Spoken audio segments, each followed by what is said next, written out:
This episode was pre-recorded as part of a live continuing education webinar. On-demand CEUs are still available for this presentation through AllCEUs. Register at allceus.com/counselor toolbox.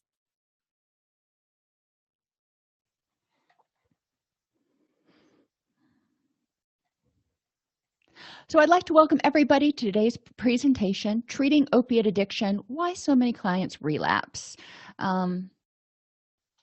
I was trying to come up with a little bit more catchy of a title than just treating opiate addiction, because that sounds kind of blah. Today we're going to be talking about generally what are opiates, what are endogenous opiates, how they work, the effects and side effects of opiates, tolerance, withdrawal, why so many people are overdosing, and understanding the wide range of needs of people recovering from opiate addiction. Now, the reason I'm doing this presentation, even if you're not an addiction counselor, if you are a counselor, you are likely working with people who are on opiates at some point. Not everybody, obviously, but you will be working with some people. Now, some people may be using them as prescribed, but it's still important to understand the side effects and potential for addictive tendencies to develop. And then other people may be working with clients who have a opiate addiction they haven't revealed to you yet, or they have revealed and they may be seeing somebody else for, or you're doing co-occurring. So anyway, my point is this comes up a whole lot more than you might want to think, and we are seeing so many people dying from opiate overdoses right now that I think it's really important to bring this particular topic to the forefront. And yes, I've said before, addiction. We're dealing with a lot of the same issues when we're talking about the underpinnings and relapse prevention. But when we're talking about the actual mechanism of action and some other stuff that you'll learn about, opiates are a little bit different than cocaine, and which is a little bit different than methamphetamine. So we're going to explore some of that. Opioids play a central role in pain processing and regulate many other aspects of our physiology and how we just interact, not just physiology, but psychology, including stress responses, depression, and social behavior. Who knew? Well, if you've worked with someone who has been addicted to opiates, you probably had an inkling that there was some sort of mood component to what they were doing. Respiration. Now, that's one of the biggies when you're talking about depressants. If you take too much, it'll slow your respiration down. Gastrointestinal transit. Again, if you've known anybody who's had cancer or been on opiates for a while for chronic pain, you know that there are some problems in the GI tract with consistent chronic use. Endocrine functioning and immune functions. So opiates play a huge role in a lot of stuff. Now, some of it we don't really understand yet, and some of it we only understand from rats and lab mice. Some we understand from client case reports and interacting with them and looking and doing regression analyses and trying to predict. We don't know causation, but we're going to talk about some of the things that we need to be aware of as clinicians if we've got somebody either on opiates for pain and taking it as prescribed, and on opiates maybe not for pain, and they're taking it not as prescribed, or maybe they're on methadone or Suboxone or something else trying to deal with that addiction, or they're on one of those for pain. So we're going to look at some varying issues of why you might be interacting with people who are on opiates and or at risk for opiate addiction. So we're going to start out talking about endogenous opioids. These are good things. If you've ever been a marathon runner, these are the ones that kick in. That's your runner's high that you can kind of really develop an affinity for. It's the body's natural pain management system. And there are 3 natural opioids, and it's not important to worry about this in terms of the quiz. But just so you know, you have what used to be called mu, kappa, and delta. They're now MOR, KOR, and DOR. Why they renamed them, again, not important. But MOR is your mu receptor, and that's the one we're really going to be talking more about. Opioids reduce pain, which may be part of a broader function to counter stress. Your body, when it senses pain, if you remember from some of the other presentations, kicks off that HPA axis. It says you are the weak link in the herd. You're the one that's going to be taken out if some hungry lion comes along. So the body wants to make that pain go away because it doesn't want you to be under stress, and it doesn't want you to be vulnerable. When you're in pain, especially physical pain, it may make it harder for you to escape a threat, especially a hungry lion. So this is your body's way of trying to help you survive. Pain is a stressor because it signals a physical threat. So just kind of factor that in there when you're thinking about the HPA axis, and libido goes down, and estrogen and testosterone, all of your sex hormones go down, so your serotonin goes down, which can indicate that and serotonin is also involved in pain perception. So if serotonin goes down because there's the perception of a stressor, then there's also going to be a tendency for depression. An anti-stress activity of the endogenous opioids may be specifically mediated by the mu receptor, but there is also some other evidence that indicates that this isn't the case, and we're going to look at the confusing stuff there in a minute. Medications can be made from natural or synthetic substances which bind to the opiate receptors and block the perception of pain. So we can mimic these endogenous opioids, but they do not activate the brain cells in the same way. So instead of turning the faucet on a little bit, it just turns it wide open. There's no real degree here. So they lead to abnormal messages being transmitted through the network. Most of the opioids of addiction target the mu receptor in the brain's reward system, which floods the circuit with dopamine. Now, why do we care? Well, dopamine is your pleasure chemical. So on one hand, the reaction is euphoria, so you may not care about the other stuff, which is why people have less anxiety. But the interesting other thing is that dopamine is also a norepinephrine precursor. So norepinephrine, if you remember, is your get up and go chemical. So when your body's flooded with dopamine, then it can make more norepinephrine, so you have more energy.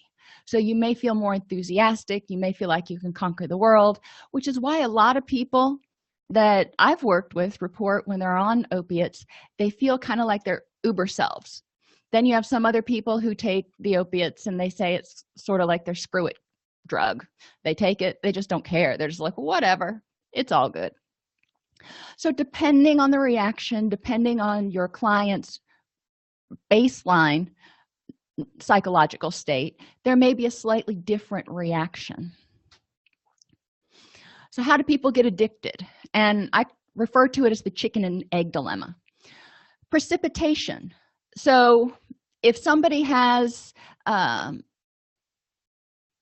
no pre-existing mental health issues and they start taking drugs of some sort, and it doesn't matter, but in this case we're talking about opioids, it's going to alter the neurotransmitter balance in the brain. One of the things it does is turn down, when there's a lot of dopamine, well, actually it turns down GABA, which causes dopamine to be released.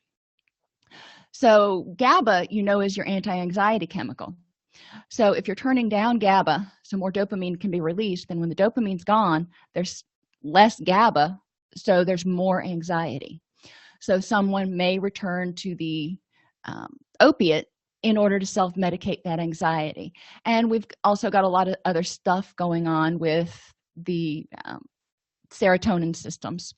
So people can throw their mood chemicals, their neurochemicals, out of whack by using, and then when they sober up or get clean or start to detox, whatever you want to call it, they start to feel really bad again. So they go back to using because they're like, well, when I was under the influence, I felt a whole lot better. Self-medication is the other one, and this is the one that is pretty obvious. Somebody is depressed or anxious and they take a drug or they drink some alcohol and they're like, oh, I feel better. Now they don't, again, feel better as soon as the drug wears off, but while they're using, they feel better. So again, then when the drug starts to wear off, they start to feel dysphoric again and may return to the drug in order to not hurt as much. And when I say hurt, I mean physically as well as psychologically. Shared vulnerability means people who are born into families where there's a history of psychiatric issues and or substance abuse issues. We've shown in research that there is a genetic component, so they may have a vulnerability to developing mental health issues. But if they're also in an environment that is open to improving life through pharmacology, that lacks coping skills, that has a bunch of other risk factors, then they may be at risk for developing an addiction. And with these people, it's kind of potato, chicken or the egg. We're not sure whether the substance abuse came first or the mood disorder came first. But in any of these, honestly, folks, it doesn't really matter. When they get to treatment, I have never met a person who's come into treatment who is detoxing, who hasn't had some mental health stuff going on, depression, anxiety. Yes, it could be situationally caused, but the fact is they feel like crap. So it's splitting hairs to really try to figure out which came first in early recovery. Now, when you're talking about long-term, 2 years, 4 years down the road, should this person be on psychotropic meds, then it's more important to kind of look at the development of the disorder through time to see what pre-existed. But it's not necessarily always helpful to do that because sometimes factors have changed. So we just need to listen to the clients and pay attention to what's going on and treat them as whole beings instead of just treating the addiction or just treating the depression. Opiates reduce pain. We know this, and which is why a lot of people take them to begin with. They're prescribed after surgeries. They're prescribed for a variety of different kinds of pain. So this is where a lot of people are introduced to them because they're relatively readily available. They also have the effect of, in some people, of reducing stress, anxiety, and depression. And in the resources at the end of this presentation, there are 3 really awesome articles that talk about why they're actually looking at using buprenorphine in treating somebody who has intractable depression, because they have found that there is a significant antidepressant impact with certain opiates. So there can be upsides to it, which is why a lot of our clients may return, because if they're getting clean and they are still just in emotional agony, they may just be trying to survive. So we need to not ignore what's going on and say, well, just grit your teeth and bear it and you'll get through it. That might not be possible. Slowed breathing, slowed heart rate, and constipation. Opiates are depressants. They're going to slow everything down. The problem is when they slow it down so much, you stop breathing, your heart stops beating. So we need to make sure our clients are really aware of how quickly and how easily this can happen. The brain wants to maintain homeostasis, balance, and it adjusts to increased levels of opiates over time. So if you are putting in 10 times more opiates than your body makes in endogenous opiates, your body's going to say, well, I don't need that much. And it's going to start shutting off some of the opiate pathways, if you will, for simplicity. But it also, and this is important, it also stops making those endogenous opioids because you're putting in more than it could possibly ever need or use. So it says, you know what? I got to shut this off too. More opiates are required over time to achieve the same euphoria, relaxation, and pain management, which is even when people are taking opiates as prescribed, if they're taking it over a long period of time, their dosage will go up. So it's important to understand that they do become physically addicted to the opiates in some ways. When my father was taking opiates when he was undergoing chemotherapy, he at some point, and I don't remember why, was getting off the opiates, but they had to taper him really, really slowly because the body wasn't building up, or the body wasn't producing endogenous opioids anymore, and your body quits doing that. And it's not like taking an aspirin where 4 hours later you start feeling better. When your body quits producing a certain neurochemical or reins it back in quite a bit, it takes a while for it, like days, for it to catch up and go, oh, so I need to make those again. All right. So we need to let people know ahead of time. If they stop taking opiates, their pain may increase a little bit. Anxiety may also increase. Like I said earlier, when the body is flooded with opiates, and I say flooded because the level of stimulation from endogenous opioids, even if you're taking prescription pain medications as prescribed, it's still more intense than what your body would normally do, which is why you're taking them, because your body's not getting the job done. So when you stop taking them, then you still have that, the GABA receptors are basically blocked, so they're not secreting the amount of GABA you need. So anxiety may increase, which will lead to difficulty sleeping, as will pain, because remember, pain is a stressor, so it kicks off that HPA axis, the cortisol kicks in and keeps you awake, so you're not getting good quality sleep. So it's all kind of interrelated. So you can see how frustrating it would be for somebody who's trying to get off opiates when they start tapering or go cold turkey. And that is hard, but people do it, and sometimes they think it's the best way to go. That depends on the client. But they expect to start feeling better after those first few days of flu-like symptoms, and they're still feeling really depressed and anxious and yada yada yada. This is what we fail to address. This is not just detox. This is not just you'll get over it, give it a few days. Their anxiety is higher than it would normally be, so we need to give them tools to deal with this. Spontaneous withdrawal begins 6 to 12 hours after the last dose, peaks in intensity in 72 hours, and lasts approximately 5 days. This is something else important for them to know. Even if they have been taking it as prescribed, if they have developed any sort of physical dependence on it, they may go through some level of spontaneous withdrawal. Now, it seems to be dose dependent in the research. So if they're taking it as prescribed, the symptoms really shouldn't be that bad. If they were taking double, triple, then it's going to be worse. Precipitated withdrawal occurs when somebody is physically dependent and is administered an opioid antagonist or partial agonist. So if someone is taking opiates and they're physically dependent, and then they decide, I'm also drinking alcohol and I want to stop drinking alcohol, so I'm going to get the Vivitrol shot. Well, Vivitrol is naloxone, and that is an opiate antagonist, and that is going to throw them into immediate withdrawal. Important to be aware of, not a deal breaker, but they do need to know that they need to address both. And side note, we'll get to it in a few minutes, but alcohol and opiates are a deadly combination anyway. For people who've become physically dependent, a lot of times they'll gradually reduce the dose under medical supervision to allow time for the changing of the guard, so there's not the flu-like symptoms, so there's not the aches and pains and the increased pain and the increased anxiety. This is the more humane, as a lot of people have put it, way to go. This also can be achieved with medication-assisted therapy, such as methadone.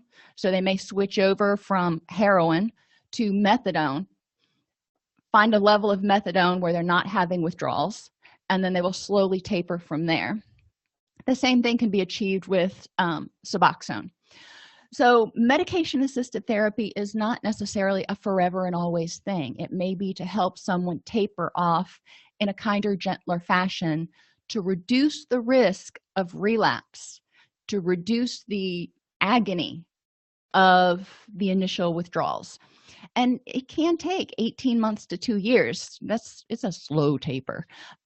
But people generally do show really good results with medication-assisted therapy. So let's talk about overdoses real quick. Tolerance decreases quickly. It increases quickly, like in days. but it also decreases quickly, like in days. So if you've got a client who has been using and they get clean, and they're clean in detox for a week, and then they're clean for another week, so that they've got 14 days under their belt, and then they relapse and go back to using whatever they were using the day they went into detox, they're probably going to overdose. Tolerance decreases that quickly. So it's vital for clients to understand this. Synthetic opiates are not standardized. So if they're buying them off the streets, they don't know what level they're getting. And a lot of times lately, heroin is cut or diluted with fentanyl, because fentanyl can be manufactured pretty much in a bathtub. I mean, it's a little simplistic, but fentanyl is far cheaper. So they get good quality heroin, put 10% heroin and 90% fentanyl, which is 30 times stronger than heroin. The person uses their normal heroin dose, so they basically increase their dose 30 times, and surprise not, they overdose. So it is so crucial to be aware of what you're taking, which is why heroin is such a problem right now. And even fentanyl is not standardized, so one batch may be far stronger than another batch, even from the same dealer. Combining opiates with other depressants like alcohol or benzos is like 1 + 1 = 5. And no, my math isn't that bad. It has a enhancement effect. I can't think of the word I'm looking for right now.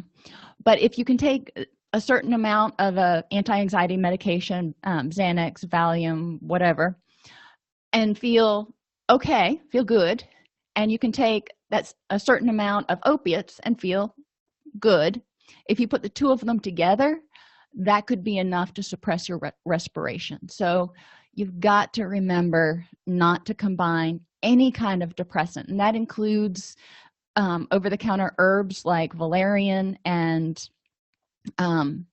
dramamine and antihistamines and over-the-counter sleep aids. There's a lot of stuff that has an additive effect with opiates. The final thing that people are kind of getting bitten in the butt by is changing methods of administration can lead to overdosing due to faster and more direct action.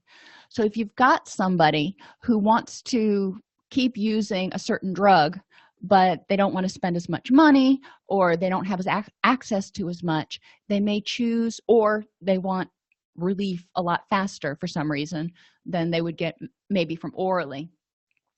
If they snort it or inject it, it's going to go into the system a whole lot faster and stronger.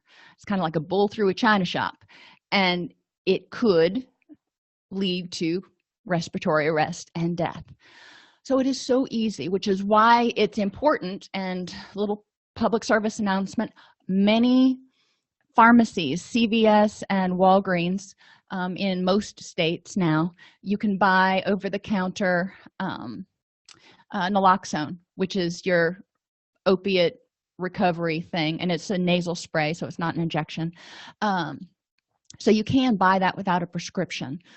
Be aware of that. If you've got a clinic where you may have people on opiates coming in, that may be something to add to your risk management plan. Addiction is a physical and psychological issue. So for those of you who aren't addictions counselors, addictive behavior, now you can use opiates normally, you can use them as prescribed. Addictive behavior is when you're using a substance or activity to provide pleasure when you don't have it otherwise, or escape from some sort of emotional or physical pain. And this is the crucial part, and you continue to use it despite negative consequences in one or more areas of life. So that person who goes out on Friday after they've had a really crappy week and has a couple of beers at the bar, are they drinking to escape from emotional stress and pain? Yeah, but they're stopping and they're not continuing to use despite negative consequences. Now, if they continue to do that after they've had 2 DUIs and they've lost their job, obviously there's something else going on there. we already talked about spontaneous withdrawal. Methadone, when people take it, lessens the painful symptoms of opiate withdrawal and blocks the euphoric effects of opiate drugs. So if somebody takes methadone, then if they go out and they shoot heroin, they're not going to get an effect from it. Those lock and keys that activate your neuroreceptors, they're already filled. There is no room for more of it. So it has a benefit if it's used as prescribed. And methadone clinics really tightly control the dispensation of methadone. People have to go there every single morning for dosing, and they are drug tested really regularly.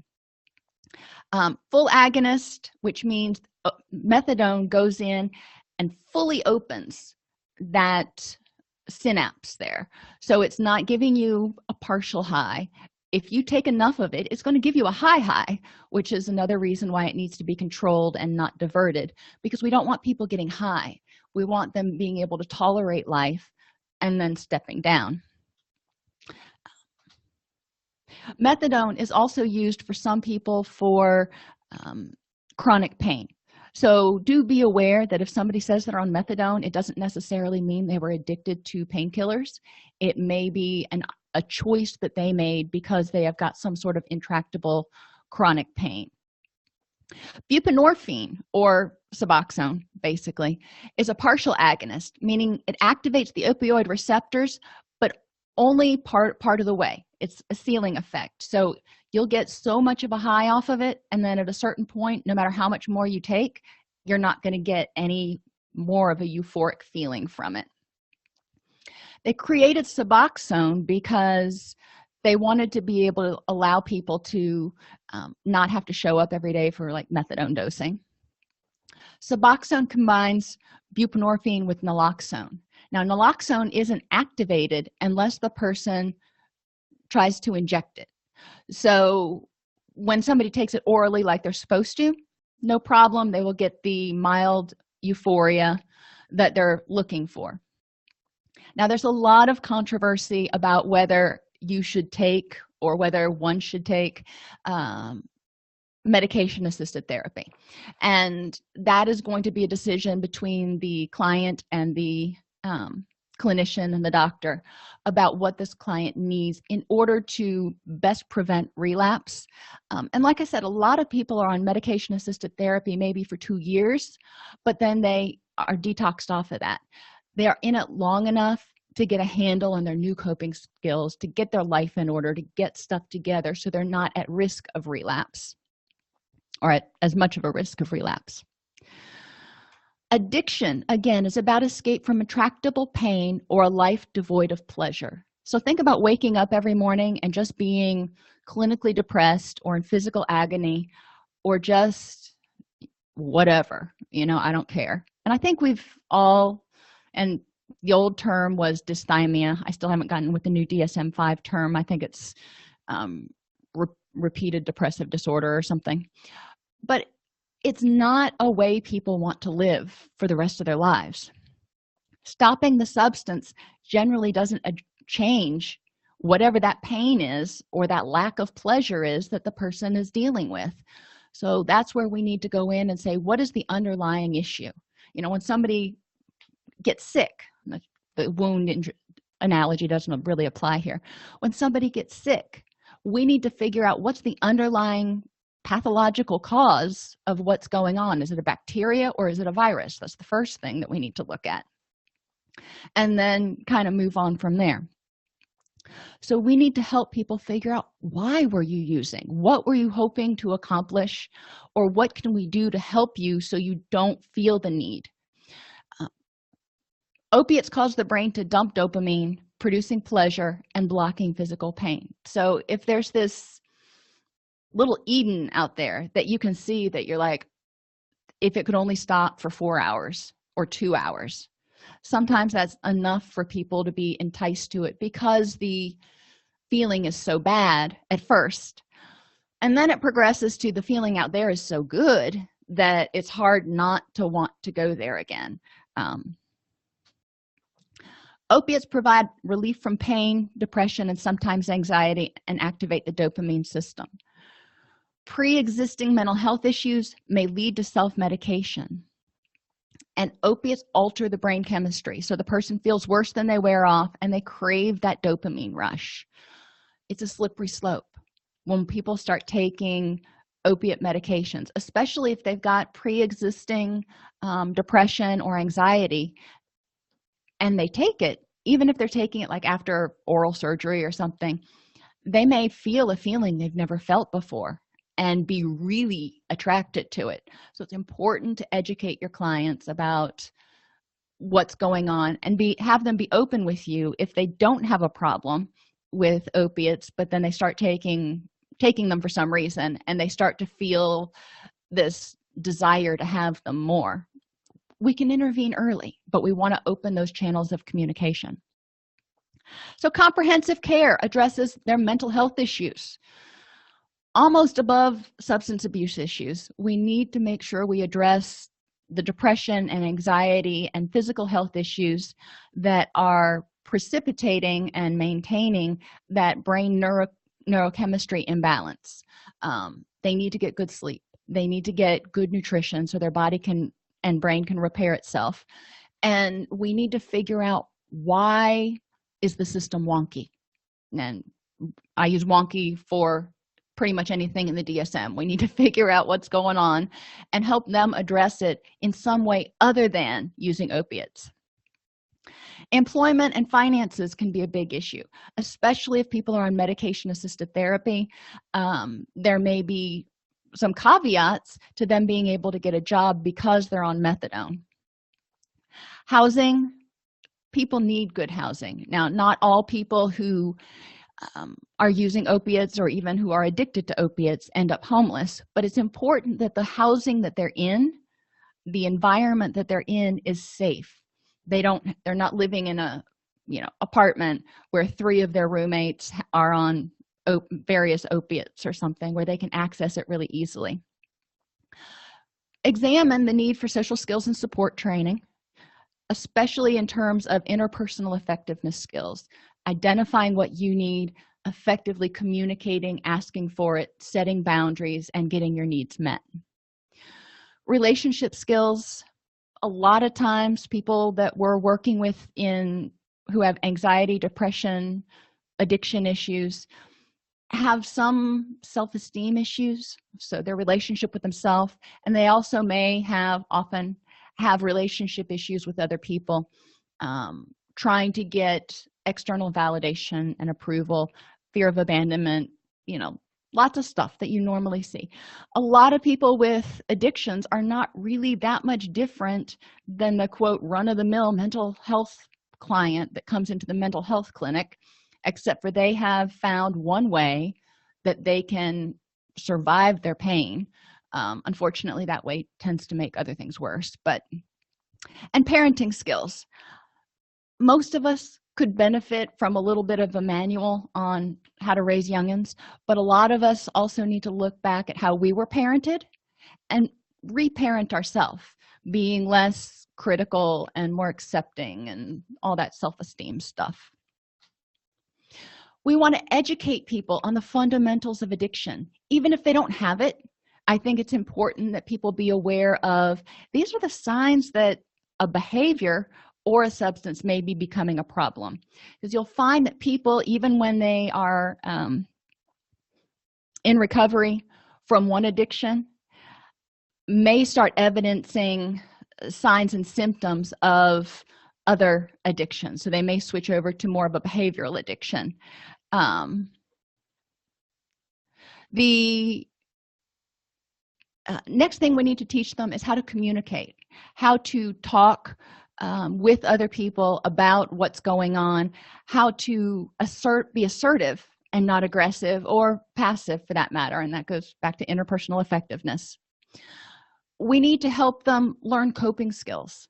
How do you tolerate distress? How do you regulate your emotions? How do you problem solve? We need to help them focus on relapse prevention. And again, this is not just for people with depression, with addiction. People with depression, anxiety, anger management issues, bipolar, schizophrenia, they all can relapse. So we need to help them figure out, what are your relapse warning signs? How do you know when you're going down that slippery slope towards a depressive episode? And what can you do to prevent it? Uh, some people will need employment and interview skills.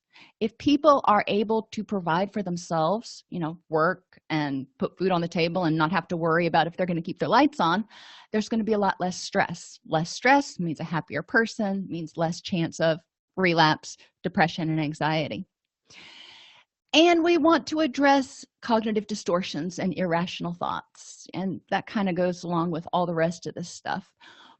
But a lot of times people, especially people with addictions, seem to go down this path the deeper they get into their addiction, where it's a me versus the world and an all or nothing sort of conceptualization of everything that happens.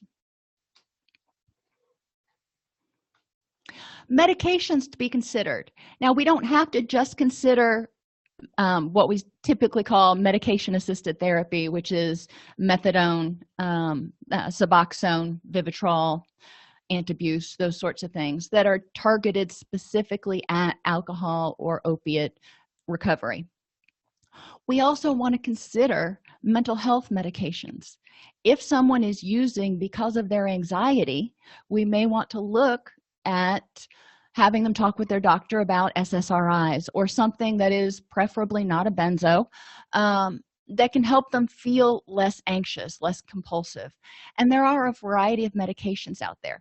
We need to educate them, though, that there are a bunch of different antidepressant medications for a reason, because there's a bunch of different ways depression can be caused, and that we may not hit the right medication the first time. So they need to really communicate with their doctor about what their depression looks like or their anxiety looks like, and any side effects they're having while they're on the medication. Also, if you go to drugs.com, you can learn some of it if you haven't already talked to clients and learned it in clinical practice. But please educate your clients about the side effects, the initial side effects of any medication they're starting to take. They can read that whole pamphlet that comes from the pharmacist that pretty much makes it sound like it's better not to take the medication. But there are some pretty common side effects, like with Zoloft. When people first start taking it, they may almost feel like they have the flu. They may have some dizzy episodes, and that goes away in 2 or 3 days. When clients are told this, my experience has been they are much more med compliant and they get through that induction phase. We also want to help them look for ways to deal with their pain, and there are other medications to address pain, including SSRIs and gabapentin that can help. Now, it may not be as good as the opiates, but it can help in some cases. So they need to see a pain specialist if they are dealing with physical pain. All of our clients, depression, anxiety, opiate addiction, otherwise, need to address downtime. Now, this is really important for people with opiate in recovery from opiate addiction, because it is so dangerous if they relapse. So we want to make sure that they don't have time to. They need to address their downtime. What are they going to do? I don't want them sitting home every single night watching a Netflix marathon, unless they've got some roommates that are really cool that they can do it with. But if they're home alone, isolating for hours at a time, days on end, that concerns me. Prosocial activities get them support and acceptance from prosocial peers. There are some wonderful groups, and I don't say this often about groups on Facebook, but there are really a couple of really wonderful groups on Facebook that help people in recovery. One is called Rockstar Recovery, and the admins in there are just so caring and they reach out so much. I've just been so impressed by how much they're actually involved with the community, and they really do care. They're not treatment providers that are trying to get clients. They're actually people in recovery who want to help their peers. And prosocial activities help people learn how to have fun when they're sober, when they're not using, when they don't have that screw it drug in their system going, I can do whatever. They actually are fully conscious of what they're doing and they're okay doing that. And wraparound services, childcare, transportation, food, and medical and dental care. We need to get that bottom layer of Maslow's hierarchy taken care of so their body can recover. If they've got ongoing medical or dental issues that may contribute to delaying their recovery process, there are a lot of places you can find assistance with these things. Go to United Way 211, and you can find the United Way in your local area to find places that will help people get emergency food if they're not currently on any of the assistance programs. Risks of drug interaction can be fatal. 1 + 1 = 5. So drugs that interact with opioids, benzodiazepines, any of your anti-anxiety meds. So there's a whole list of them. If you're on an anti-anxiety med, it is really dangerous to take a concurrent opiate. Now, the exception to that, because it works in a slightly different way, is buspirone. That would obviously be a discussion that somebody has between them and their doctor, but remembering that SSRIs, some of them do address anxiety, and buspirone does as well. So there are options if somebody has generalized anxiety disorder and they are in recovery from opiate addiction. Antihistamines, which unfortunately, when people take opiates, some people get really itchy, and we call that the opiate itch. And that's one of the ways you can tell if they've started to relapse, because they'll start scratching and picking at themselves in group. But a lot of times they will take antihistamines for the opiate itch. Unfortunately, a lot of antihistamines are also depressants.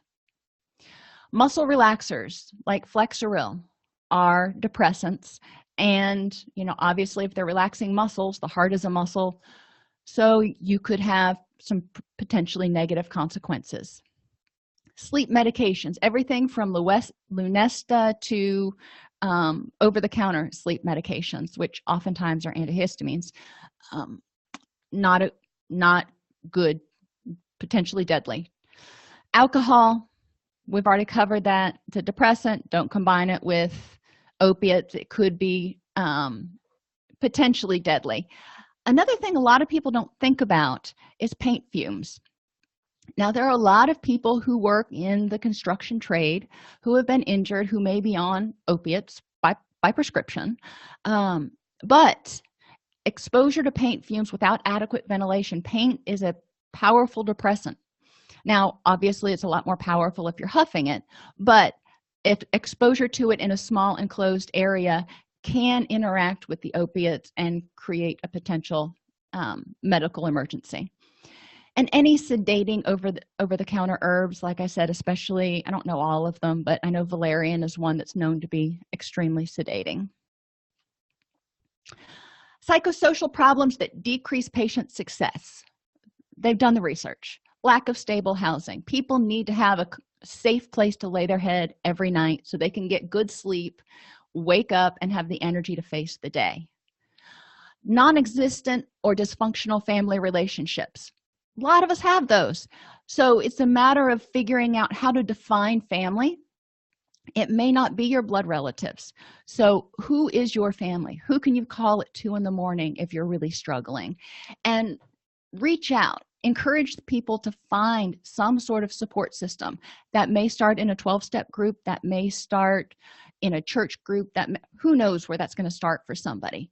But we need to encourage them to find some sort of social support, some sort of network that they can call their family, people they wouldn't mind hanging out with on Thanksgiving.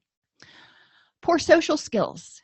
The people who have less ability to assertively ask for and get what they need tend to be at much greater chance of relapse. So think about your clients who have depression or anxiety, self-esteem issues, who may be afraid to ask for what they need, and so they are always feeling like they're not getting their needs met. This can contribute to them feeling stuck, which can contribute to a higher risk of relapse. Unemployment and lack of employable skills. Now, most people have some kind of employable skills, they just haven't identified them yet. I got my master's degree in vocational rehabilitation counseling, and I love doing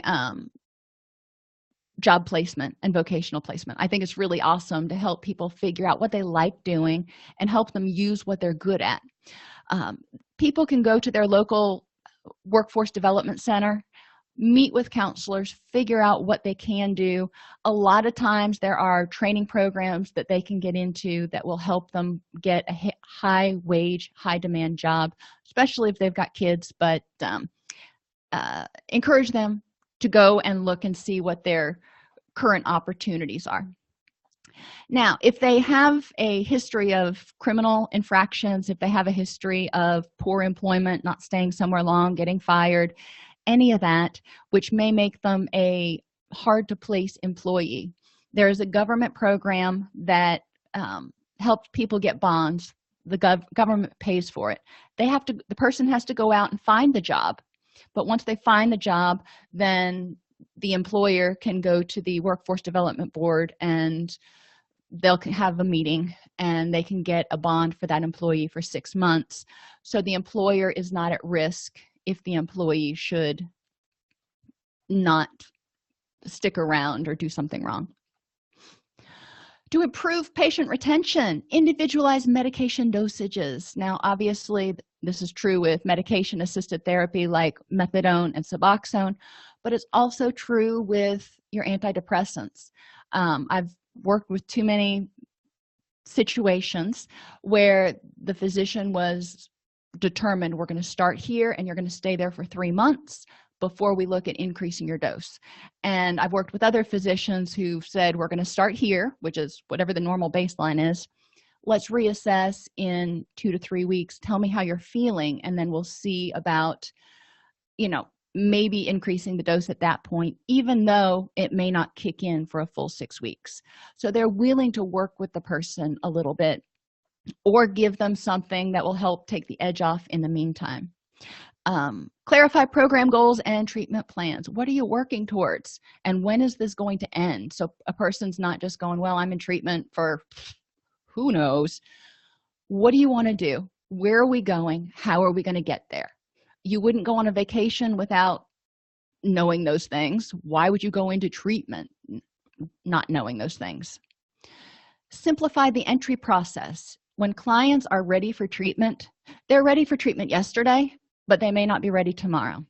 So if you put them on a 5-week waiting list for an assessment, you're going to be, forgive me, probably screwed, because they're not going to be around in 6 weeks waiting for their assessment. They will either have gotten better or relapsed in most cases, or gone somewhere else.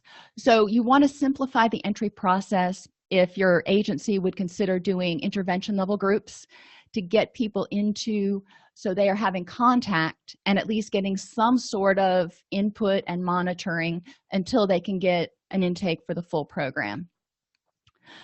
Reduce the attendance burden. If you live in a rural place like I used to, we had virtual groups, and our psychiatrist would actually stay in our main clinic, and he would do his appointments through mental health. And it worked because these people were an hour and a half from our clinic, and they were in a county. The whole county's population was 5,000. So I'm talking rural. So it was a big deal for them to find the money to get in the car and drive that far. Provide useful treatment services as soon as possible. When they walk out of that assessment, make sure that they have some sort of tool, project, something to do. They are motivated when they're in your office. Let's keep that motivation going by empowering them to at least take a baseline or try this new technique, try this technique and see how it works. And then when we meet in the next appointment, you can let me know. It gives them something to focus on. Enhance staff-patient interactions, that's self-explanatory, and improve staff knowledge and attitudes about medication-assisted therapy. There are many clinicians out there, physicians, social workers, mental health clinicians, you name it, and addictions clinicians who are adamantly opposed to methadone and Suboxone. So it's important to educate what is and is not happening in those kinds of treatments, why they're being used, what the treatment plan is, whether you're talking indefinite treatment or you're talking 18 months or what have you. And I think in 6 weeks I'm going to do a presentation that is really just on medication-assisted therapy, and we're going to be looking at the nitty-gritty of that. But it's important to make sure that staff has their own biases kind of under control. Help patients understand the relapse is a process, not an event. So it starts long before you actually pick up. Your mood changes, your thinking changes, your behaviors change, how you're taking care of yourself may change. Whatever that person's relapse warning signs are, they need to know. They need to develop coping skills for high-risk situations and unpleasant emotional and physical states. And again, this is so true even for people with just, if you will, mental health issues. When they start feeling like there is something stressful coming up, like an anniversary of a death or an unpleasant holiday, they need to have coping skills to deal with that so they don't start dreading it 3 weeks ahead of time and just build up in their dread. Increase their ability to make lifestyle changes to decrease the need for any kind of illicit drugs or addictive behaviors. So again, addressing what's causing them, why are you using, what's the motivation, and what can we do instead. Increase participation in healthy activities, because if you're running on the treadmill, you're probably not shooting up. Understand, well, at least not at the same time, understand and address social pressures to use substances, because some people are not going to be willing to change all people, places, and things, especially if it's family. So we need to help them figure out how to address this. If you go to Christmas dinner, how are you going to handle it? And encourage them to develop a supportive relapse prevention network. Learn methods of coping with cognitive distortions, recognize their relapse warning signs.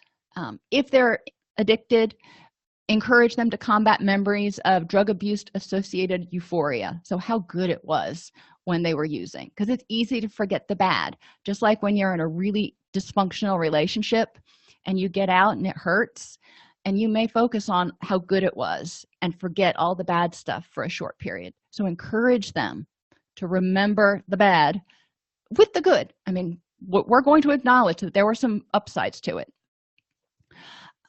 Address drawbacks to recovery. So if somebody is afraid of something, for example, when they're in recovery, when they're not using their drug, they are feeling a lot of anxiety, then we want to address that, because that is a relapse warning sign right there. If using or doing the old behaviors, whatever they were, become more rewarding, they're going to go back to those. And encourage people to develop pleasurable and rewarding alternatives to drug use or addictive behaviors, and anything that could become an addictive behavior. Opiates can start causing tolerance after only a few days. If the person isn't weaned off the opiates, the initial few days can be characterized by a greatly reduced pain threshold. When I worked with moms in the mother-baby unit, they wouldn't start their detox until after they gave birth, but then the doctor tapered them really fast. And the initial few days, not only were they coping with just having a baby, but they were detoxing fast from methadone, were pretty hellish for them. So make sure that they understand that, but their pain tolerance will go back up. The body eventually starts producing the endogenous opioids, although those endogenous opioids are not going to produce the same euphoria and anti-anxiety, antidepressant effects that the synthetic ones do. So they're not going to expect to feel like woohoo. It may just be a calm, and then we have to address the other mood issues in therapy. If the person is truly addicted, the drug is not their only problem. It's helping them to survive their problems until they find another option.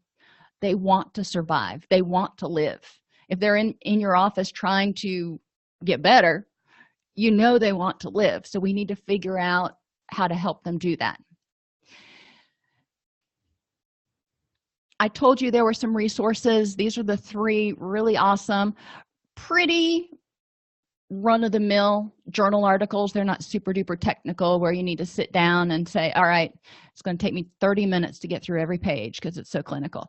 But they are really good to help you understand emotional stress regulation and how opiates impact that, opioid receptors and mood disorders, and the correlation between mood and anxiety disorders and non-prescription use of opiates, and why we may be seeing an increase in that recently. Alrighty, I did make it in under the cut. Are there any questions?